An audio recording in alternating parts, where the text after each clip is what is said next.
இந்த காலகட்டத்தில் திரு அண்ணாமலை அவர்கள் நம்ம ஊர்லேயே அவரால் எதையும் சாதிக்க முடியவில்லைங்கும் போது அவர் போய் மகாராஷ்டிரா தேர்தலில் சரி நீங்க பாரதிய ஜனதா கட்சிக்காக ஓட்டு கேட்க போயிடுறீங்க, ஓட்டை நல்லபடியாக கேட்டுக்கொண்டு பாரதிய ஜனதா கட்சி செய்த சாதனைகள், அங்க இருக்கக்கூடிய ட்ரிபிள் இன்ஜின் சர்க்கார் அப்படிங்கிறாரு.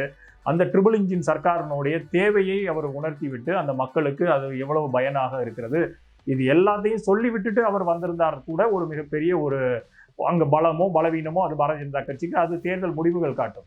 ஆனால் அங்க போய் மகாராஷ்டிராவினுடைய மிக முக்கியமான ஆத்மாவாக இருக்கக்கூடிய மும்பை மாநகரத்தை போய் இது மும்பை மகாராஷ்டிராவுக்கு சொந்தம் கிடையாது, இது ஒட்டுமொத்தமான உலகத்திற்கு சொந்தமானது அப்படின்னு போய் சொல்லிட்டு வர்றீங்கன்னா, மிக முக்கியமாக அதை நீங்கள் ஒரு பகுப்பாய்வுக்கு உட்படுத்தி பகுத்தறிவோடு அதை ஒரு புகழ்ந்து பேசுறதுக்கு பல்வேறு ஒரு வார்த்தைகள் இருக்கிறது. அதைத்தான் இன்றைக்கு தேவேந்திர பட்னவிஸ் அவர்களுடைய மாநிலத்தினுடைய முதலமைச்சர் கூட இன்னைக்கு தெளிவாக சொல்கிறார். ஒட்டுமொத்தமாக பாரதிய ஜனதா கட்சி அண்ணாமலையை இடது கையால தூர வச்சிடுறாங்க.